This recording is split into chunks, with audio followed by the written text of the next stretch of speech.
E aí, pessoal, tudo bem com vocês? Professor Eurico aqui. Bom, na aula de hoje eu vou falar um pouquinho sobre a aplicação de testes e a interpretação desses testes, tá? Então aqui a gente vai entender um pouquinho os cuidados que eu tenho que ter antes de aplicar o teste em si, né? Alguma preparação que eu faço previamente e como eu faço a interpretação desses testes. Ao final, eu peço para que vocês leiam o material de estudo que eu vou deixar ali, coloquem seus comentários aí no vídeo para que a gente consiga fazer essa interação e para que vocês tirem suas dúvidas, tá bom? Bom, então bora começar, pessoal.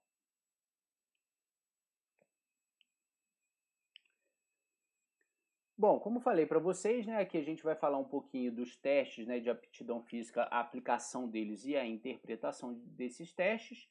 E aí, antes de mais nada, é fundamental que eu defina aqui para vocês, né, algumas questões em relação à atividade física e exercício físico.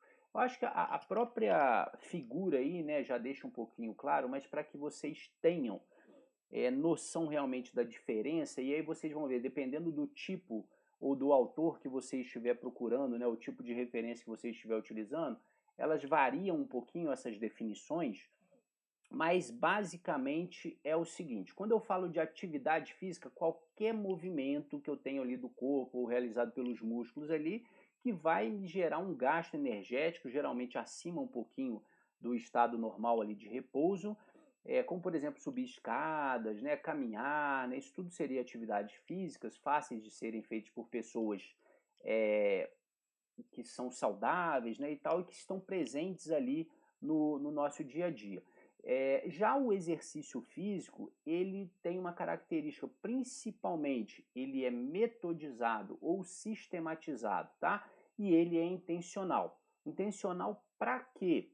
A intencionalidade dele é principalmente no propósito de manutenção ou otimização do condicionamento físico.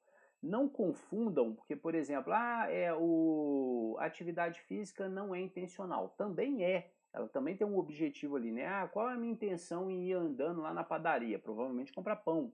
Né? Qual é a minha intenção em subir escada? Provavelmente chegar na casa de alguém ou na minha casa, enfim. Essa intencionalidade é em relação à manutenção ou desenvolvimento de alguns componentes da aptidão física. Então, geralmente, a atividade física ela está ali ligada a atividades do dia a dia que envolvem um gasto calórico, mas ela é feita de forma mais despretensiosa e tal. Já o exercício físico, não, ele é metodizado. Tem tempo, tem número de repetições, tem carga que eu vou utilizar, tem velocidade que eu vou utilizar, tem, enfim, né, tem uma série de coisas ali, tem intervalo disso para aquilo e tal, com o objetivo de, eu quero desenvolver essa ou aquela componente da aptidão física. Então aí está a grande diferença desses dois. Bom, e aí quando eu vou para a aplicação dos testes, né, de aptidão física, a gente já viu na aula passada quais são os testes os componentes da aptidão física, a gente tem que lembrar de alguns conceitos. Primeiro vem as instruções pré-teste. É importante que antes de aplicar o teste, você informe ao seu aluno, ao seu cliente, amanhã vai ter o teste, eu preciso que você faça isso, isso e isso, para que o teste corra bem, para que ele esteja dentro dos parâmetros que eu preciso, para que os dados que eu coletar ali estejam fiéis, né? Dentre eles, vestimenta, gente. Então, dependendo do tipo de teste que você vai fazer, é preciso que a pessoa esteja com a vestimenta adequada, né? Eu estou aqui com a camiseta, com short, com tênis, muitas vezes, né? Se for alguma prática esportiva ou prática de exercício físico. Alguns podem ser descalços, né? Enfim, mas que aquela vestimenta seja adequada para o tipo de teste que ele vai fazer. Também ingerir bastante água 24 horas antes do teste, né, para não ter nenhum comprometimento ali no desempenho do teste em função de desidratação. É importante que ele tenha dormido bem ali, né, de 6 a 8 horas, geralmente, antes do teste, né, no dia antes do teste, né, que ele tenha tido uma boa noite de sono ali, que ele se abstenha tanto de alimentação quanto de bebidas alcoólicas ou bebidas que contenham cafeína ou também de fumar, né, do tabagismo ali, pelo menos 3 horas antes de realizar o teste e que as 24 horas que antecederem esse teste, que ele não realize exercícios físicos extenuantes.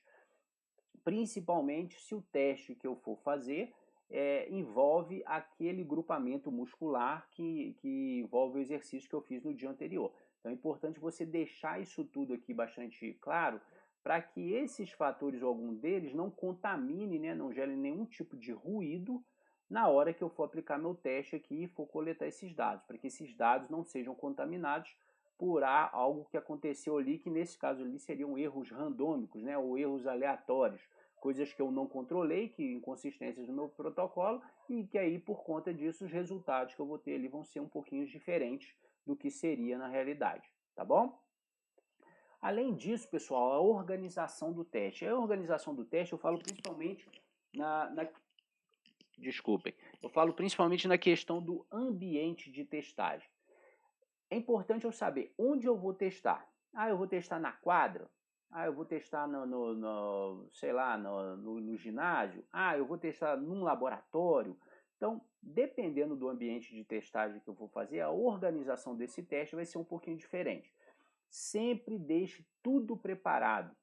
É muito ruim o seu voluntário, o seu aluno, o seu cliente chegar lá para testar e aí que você vai ligar o computador, aí que eu vou arrumar esteiro, aí que eu vou arrumar os cones ali para medir as distâncias, né? Se perde muito tempo com isso e às vezes você é surpreendido de uma forma não muito boa, né? Por exemplo, eu vou chegar, marquei lá com o fulano de tal, ele vai lá para fazer um teste comigo. Aí na hora que ele entra lá no laboratório, você vai ligar o computador não liga. Aí você fica com aquela cara, né? O cara saiu lá da casa dele, foi lá à toa, não sei o que lá, ou então até você conseguir arrumar o problema, né? Então isso gera uma ansiedade grande, né? Tanto em você quanto na pessoa que você vai ser testado, isso tudo já vai influenciar o teste, mostra desorganização, então é importante que você já deixe tudo preparado, o ambiente preparado para receber aquilo. Ah, eu vou utilizar um laboratório. Laboratório você geralmente tem equipamentos, é bom você já testar isso antes, né? Ah, será que isso aqui está funcionando? Porque senão o cara chega lá para testar e você liga, ih, não está dando certo, aí ele não quer ligar, ih, queimou, enfim, né? Quando você vai lá para a quadra, vou fazer o teste lá na quadra e na hora que você chega, vou separar os cones aqui, ih, pegaram os cones, levaram, não sei para onde. O fulano está utilizando lá na outra aula dele. Então se prepare, né? Deixe esses testes organizados e o ambiente de testagem já organizado. Isso facilita muito a sua vida e influencia menos nos testes, tá bom? Esses daí já são alguns fatores que vocês devem se guardar. Segundo, em relação à organização desses testes, primeiro, já deixe tudo disponível. Vou aplicar o parquet e o histórico familiar ali, né, para preencher no histórico médico dele. Já deixa tudo impresso na pastinha do cara, ele vai chegar lá, ele só vai assinar e tal, não deixa lá para mim, cheguei aqui e não tem, espera aí um minutinho que eu vou ali imprimir e tal, fica aquela correria, né? Dependendo do teste que você está aplicando, inclusive, é importante que a pessoa esteja num ambiente tranquilo, calmo, né? E aí você já chega gerando um estresse desse. Então já deixa tudo separadinho. Hoje em dia dá para você já deixar tudo online, né, para não ter que ficar usando papel, aquelas coisas todas. Em relação aos equipamentos, testem todos antes, né? Inclusive no dia do teste, acabou a bateria aqui do negócio que eu utilizar para frequencímetro, ele não está medindo direito, a balança aqui não está funcionando. Enfim, deixe tudo já preparado para receber a pessoa previamente testado, para você ver que está funcionando e que está tudo ok. Né? Por exemplo, teste de glicemia, você precisa geralmente de reagente, de fitas, né? Aí você chega lá para fazer o teste de glicemia, vai lá no armário e acabou, não tem mais o reagente para fazer. Ou ainda acabou a validade desse negócio, já a leitura vai estar errada. Então isso tudo mostra a questão de organização. Obviamente, temperatura, se você estiver num ambiente que é possível controlar a temperatura. Vou para o laboratório, já chegou lá, já liga o ar-condicionado, já deixa o ambiente lá em torno de 21, 23 graus, uma temperatura adequada aí para a maioria dos testes, né? É confortável, e aí a pessoa já vai se ambientar ali, vai fazer isso, principalmente para algumas variáveis, né, da aptidão física que requerem uma temperatura ideal ali para serem testadas. Se você não tem esse controle, por exemplo, não tenho, meu negócio é na quadra, vou lá para a escola, lá na escola do jeito que está lá, não tem como eu controlar isso. Mas pelo menos perceba como está o ambiente. Não adianta você querer, por exemplo, vou fazer um teste hoje cardiorrespiratório, vou botar o pessoal para correr 12 metros ali na pista de atletismo para fazer o teste de Cooper. E aí você vai fazer isso 2 horas da tarde num calor infernal, né, e tal. E aí é importante. Tem como você controlar isso? Não. De certa forma, né? O controle seria, ou não vou aplicar o teste hoje, porque hoje está muito quente, está muito úmido, né? O pessoal vai fazer exercício ali muito intenso, então provavelmente os resultados que você obtiver ali vão ser subestimados, né? Eles não vão atingir um valor real aí por conta disso, então seria um tipo de erro, no caso aí o sistemático, né? Todo mundo vai ter um desempenho um pouquinho para baixo, mas é importante ou que você cancele ou então, não posso, ele tem que fazer ali, mas anote, né? E ó, esse dia estava muito quente, estava úmido e tal, para você guardar e lembrar que esses resultados que você obteve ali tiveram a influência dessa questão, porque quando você for replicar o seu teste, e aí de repente é num dia que está mais frio, temperatura mais amena e tal, pode ser que aquele desempenho ele seja todo melhorado, todo mundo melhore muito, mas não necessariamente por conta do que você está prescrevendo ali, né, de treinamento ou de exercício para eles, para desenvolvimento da aptidão física deles, mas, né, do condicionamento físico, mas por essa questão ali também da temperatura influenciando bastante. Aí você vai se lembrar, mas teve isso lá, então, né, não dá para considerar tanto assim, ou então faça num dia que faça um calor novamente, enfim. Os testes de campo eles são mais difíceis de controlar algumas variáveis, porém eles têm as suas facilidades também. Eu vou falar disso daqui a pouquinho, mas todo teste, né, seja de campo ou de laboratório, você sempre vai ter os seus pontos positivos e negativos. Então vai depender ali de você, na hora de organizar os seus testes, o que você precisa efetivamente, o que é necessário para você e o que você tolera ali como um erro possível ou não. Tá? Mas tenha isso daí em mente na hora que for fazer isso. Além disso, principalmente testes de campo, né, os testes que não são feitos em laboratório, é muito comum a gente ver vários tipos de testes sendo feitos ali ao mesmo tempo ou no mesmo dia. O ideal é que se faça em dias diferentes, pelo menos alguns, tá?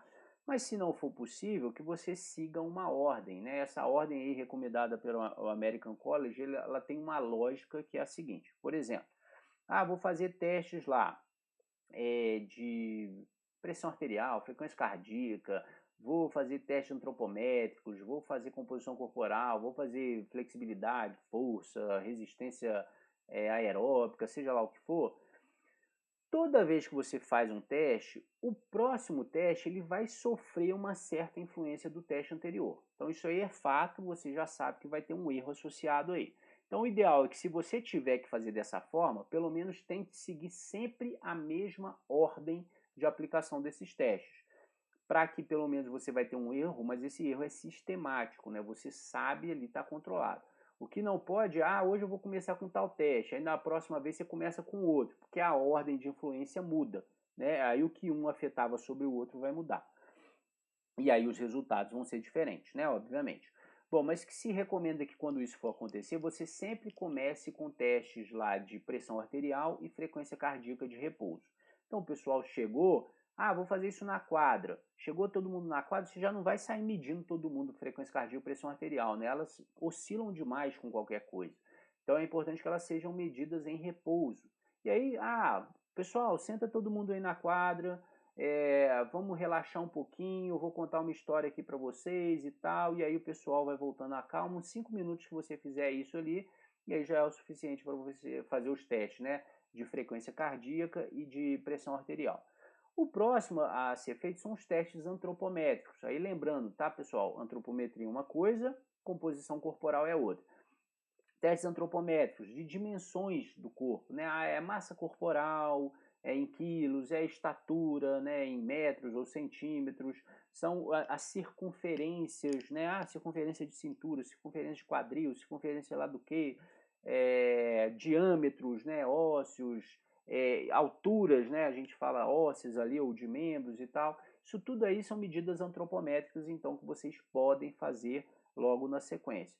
Depois disso, façam os testes de composição corporal, né? Então, por exemplo, vou utilizar o compasso de dobra cutânea para ver percentual de gordura, ou para utilizar bioimpedância, né, também dá para ver percentual de gordura. Então, isso tudo aí na primeira bateria de testes. Depois você parte para os testes físicos, né, aqueles ali que requerem mesmo que a pessoa faça algum esforço.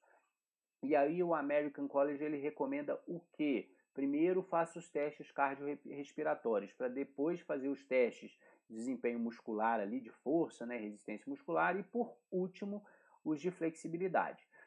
Fatalmente, um vai influenciar o outro, tá, pessoal? Então é importante que vocês se resguardem em um certo tempo de intervalo entre esses testes e também, quando possível, de algumas questões. Por exemplo, vou fazer o teste de corrida ali de Cooper. Vou botar o pessoal, todo mundo na pista de atletismo, disparei o cronômetro, saiu todo mundo correndo, daqui a 12 minutos eu interrompo o cronômetro e aí o pessoal, eu vou marcar lá. O fulano parou em tal marca, então ele fez 2 km 350 metros, o outro fulano tanto, e assim vai, né? Bom, o próximo teste que você vai fazer, vamos supor que seja um teste para desempenho muscular, né, de força. Não é interessante que você já comece com um teste para força de membros inferiores, como por exemplo um agachamento, né, ou um leg press. Por quê? Porque o teste anterior dele foi de corrida, então ele está com as pernas um pouco mais cansadas, né? E aí se você já logo de cara fizer um agachamento, o desempenho vai estar um pouquinho piorado. Então o ideal é, vamos fazer um teste de membro superior primeiro e tal. Deem um intervalo legal, né, de no mínimo 5, se possível uns 10 minutos, né, em repouso ali para que ele recupere, que ele descanse. O ideal é que sejam em dias diferentes, mas como eu falei, nem sempre é possível. E por último, deixa a flexibilidade. A flexibilidade ela vai ser afetada, principalmente pela temperatura. Você vai perceber que em dias mais frios você tem muito mais dificuldade de fazer movimentos amplos, né, ou ganhar amplitude de movimento, fazer um alongamento, por exemplo, do que em dias que estão mais quentes ou se você já estiver aquecido. Então, como você já correu, já fez o teste de musculação e aí vai para a flexibilidade, possivelmente você vai estar com amplitude de movimento muito maior do que se você tivesse feito a flexibilidade lá no início sem nada. E aí vai para o que eu falei anteriormente. Mantenha esse protocolo, mantenha essa ordem, porque se no outro no reteste, né, no outro dia de teste que você fizer para comparação com esse, você começar com flexibilidade ali, o desempenho vai ter piorado. Por quê? Porque ele não está com o corpo aquecido, então ele vai estar mais frio, e a flexibilidade é um componente ali da aptidão física que é muito influenciado pela temperatura. Então é importante vocês se resguardarem dessas questões aí. Além disso, pessoal, tem outras recomendações, algumas que eu já falei ali, né? Que vocês devem considerar, por exemplo, o tempo entre os testes. Lembrando, de preferência, dias diferentes, principalmente esses de desempenho ali físico, tá? Mas se não for possível, tente manter essa sequência aí com o tempo, né, necessário ali de descanso. Outra, veja se as pessoas utilizam medicação ou não. Geralmente naquele screening que você faz ali inicialmente, né, naquela visita inicial que você faz a anamnese, e aí ele preenche, né, aqueles questionários e faz o parquet, faz o inventário médico e tal, ali geralmente já vai ter. Mas dependendo do que você está medindo, por exemplo, ele usa beta-bloqueador. Então eu sei que vai ter interferência ali na pressão arterial dele e na frequência cardíaca, né? Frequência cardíaca de repouso dele vai estar mais baixa, ele não consegue elevá-la tanto. Isso tudo você tem que saber. Um ambiente de testagem, né? Já falei ali na parte anterior, né? Dependendo do ambiente que você vai utilizar, tente controlar o que é possível utilizar. E outra, a comunicação, gente. Esse daí é um dos principais fatores que são pouco, ele é pouco considerado, né? Ele é meio que negligenciado, mas que ele faz muita diferença. É importante que a pessoa entenda o que ela tem que fazer. E aí eu deixo claro que esse problema de comunicação não é só em testagem, né? Na nossa vida, no nosso trato diário, no trabalho, enfim, tudo, a comunicação é muito importante, porque se ela não é bem feita, o resultado não vai ser legal. E aí o que acontece nesses casos? Você tem que prestar atenção com quem você está se comunicando para você passar aquilo de forma mais clara para a pessoa, para o seu interlocutor, para a pessoa que está te escutando. Não adianta eu querer utilizar termos super técnicos com uma criança ou com uma pessoa que não seja daquela área e não entenda bem aquilo que está sendo falado ali, né? Então é importante vocês se comunicarem, se fazerem entender para que as pessoas não tenham dúvidas do que elas têm que fazer na hora do teste. Isso é muito comum, inclusive, em questionários, tá, pessoal? A pessoa, às vezes, ela lê aquilo ali, ela fica até com vergonha de te perguntar e aí ela vai responder qualquer coisa. Então é importante que você dê uma passada, leia para a pessoa e fale, ó, aqui é mais ou menos isso que eu quero que você me diga, ou isso aqui significa isso e tal. Ou seja, deixe claro para a pessoa o que ela deve fazer, para que ela faça daquela forma. Se você não deixa claro, ela pode fazer de uma forma diferente ou interpretar de uma forma diferente, e aí os dados que ela vai gerar para você vão ser dados não tão próximos ao real. E aí o seu julgamento também vai estar um pouquinho afastado do que deveria ser, né, do ideal, tá bom? Bem, pessoal, ainda agora, falando dos testes de aptidão física, a gente vai entender um pouquinho da interpretação desses testes. E aqui, via de regra, você tem duas possibilidades principais. Ou você pode ter essa comparação ali por critério, ou você pode ter essa comparação por norma. Então, em geral, vai acontecer dessa forma. Quando eu falo de critério, você vai comparar os resultados das suas coletas de dados ali, daquele grupo que você coletou, com algo que já é estabelecido ali na literatura. Por exemplo, o IMC. O IMC de tanto a tanto, né, de 17,9 até 24,9 é normal, acima de 25 até 29,9 é sobrepeso. Ou seja, já é um critério, é um padrão que existe, que está ali e que você só vai seguir. Agora eu chamo muita atenção para uma coisa. Utilize o protocolo certo e o critério certo, tá? Na hora de você fazer a sua interpretação desses dados, né? Por quê? Nesse caso aqui, ó, IMC por idade de meninos, né? Então, de criança adolescente, de 5 a 19 anos.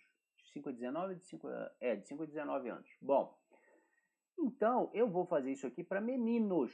Se você aplica esses resultados aqui para meninas, deu ruim, né? Os resultados ali, a sua interpretação vai estar totalmente equivocada. Então, leia, todo o protocolo, ele é direcionado para determinado tipo de público, a maioria dos protocolos. Então, vai variar dependendo do sexo. Isso daqui é para homens, isso aqui é para mulheres. Ou vai depender de idade. Isso aqui é para criança, isso aqui é para adulto, isso aqui é para... Pode ser em relação a condicionamento físico. Isso aqui é para pessoas normais, sedentárias, ou isso daqui é para atleta. Porque na hora de você comparar isso, se você aplica o protocolo errado, o resultado vai dar errado. Se você faz a leitura, né, ou a norma, o critério, com os critérios errados, a sua interpretação também vai ser errada. Mas critério é basicamente isso, já está padronizado a norma, né, o normal ali, o geral, para a população. Eu posso aplicar isso também, por exemplo, pressão arterial. Todo mundo sabe, até o normal seria... o pessoal fala 12 por 8, né, mas seria, na verdade não é nem 12 por 8, é 119, não, é abaixo de 120. 120, 119 por 79, né, ou seria o famoso 11,9 por 7,9, ou 12 por 8, né, na verdade é 120 por 80. De 120 por 80 para cima, né, até determinado valor, você já está em estado pré-hipertenso, até 13 por 9 ali e tal. Isso já é uma norma, já é um padrão, e aí ele serve para geral, né? Esse da pressão arterial principalmente, para a maioria da população adulta, você pode seguir esse padrão aí. Valores de glicemia no sangue, né? Ou seja, isso é critério. A minha comparação é por critério. Mas você também pode querer fazer a comparação por norma. E a comparação por... Ou você pode inclusive fazer os dois, tá? Mas a comparação por norma, ela leva em consideração aquele grupo que você está testando. Então, dentro daquele grupo, você vai elencar ali, geralmente por percentil, né? qual é o que está acima do 75, qual que está no percentil 50, que seria mediano ali, qual que está abaixo do percentil 50, qual que está no percentil 25 e tal. E ali você cria uma norma para estabelecer. Aí vai depender do seu julgamento, né? Para que finalidade você está fazendo isso. Mas, eu quero fazer com o pessoal aqui da minha turma, os que saltam mais alto, os que saltam mais ou menos, que saltam, para eu saber dividir assim, o que eu vou trabalhar com tal grupo, o que eu vou trabalhar com outro grupo e tal. Ou seja, você vai criar uma norma padrão ali para aquele grupo. Mas essa norma de comparação não se aplica à população em geral, é simplesmente a comparação entre aqueles indivíduos ali daquele grupo. Ficou claro? Isso daí então você pode fazer, não tem problema nenhum. Às vezes essa norma padrão ali, dentro do seu grupo você consegue fazer isso, mas nenhum deles vai atingir um critério padrão, por exemplo. Então pode ser que dentro da minha escola ali, né, eu estou fazendo uma norma ali em função de IMC, só que todo mundo está com IMC um pouquinho acima, está com sobrepeso, obesidade e tal. Mas dentro do meu ali eu consigo fazer uma norma, mas quando eu comparo com o critério padrão, vocês vão ver que todos estão ali acima do peso ou com obesidade, seja lá o que for, tá bom? É importante vocês entenderem isso daí e aplicarem os protocolos corretamente. Já que eu falei de IMC, imaginem o seguinte, o IMC ele é utilizado, né, em grande escala ali para a questão de qualificar a pessoa, né? Se ela está normal, com peso normal, né? Se ela está com sobrepeso, se ela está com obesidade, grau 1, grau 2, seja lá o que for, mas ela não é uma medida de composição corporal. Então, se utiliza isso, mas de fato ela não é. Mas em termos de saúde e para a maioria da população que não é atleta ou não pratica exercícios físicos regularmente, por exemplo, não tem problema. Ela se enquadra bem, principalmente nesse critério de saúde, tá? Mas qual que é o problema disso? Imagina que eu vou utilizar o IMC para fisiculturistas, né? Fisiculturista, aquele pessoal que treina, faz musculação, fica fazendo aquelas poses lá, os caras tudo musculoso.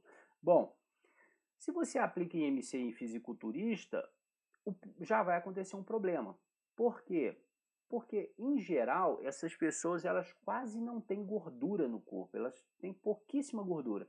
Mas como o IMC ele se vale da relação do peso ou da massa, né, corporal dessa pessoa e da estatura, né, a altura dessa pessoa, ela vai te dar um cálculo que muitas vezes não vai representar a realidade. Por exemplo, eu vou pegar um fisiculturista e esse fisiculturista, no meu cálculo de IMC, ele vai dar obeso, sendo que o cara quase não tem gordura subcutânea ali no corpo. Tá? Vou até pedir para vocês fazerem esse exercício aí e deixarem nos comentários para mim. Imaginem um fisiculturista que tem 1,80 m e ele pesa 100 quilos. Imagine, ele é adulto, tá? Não precisa usar esses protocolos aí para criança, adolescente, não. Utilize de adulto, o critério de referência, o padrão. Bom, 1,80 m, 100 quilos. Eu quero que vocês calculem aí e me digam qual é a classificação ali por critério do IMC desse cara. E aí vocês vão começar a entender. Então, por isso, eu reforço, é importante utilizarem o protocolo correto, aplicarem esse protocolo de forma correta, porém fiquem atentos na hora de fazer essas comparações ali, né, e interpretação. Se você vai utilizar por critério, se você vai utilizar por norma, tanto faz, mas fiquem ligados se você está utilizando. Mas esse protocolo foi criado para essa população, esse protocolo atende ao que eu preciso aqui, fiquem ligados para que vocês não errem, tá bom?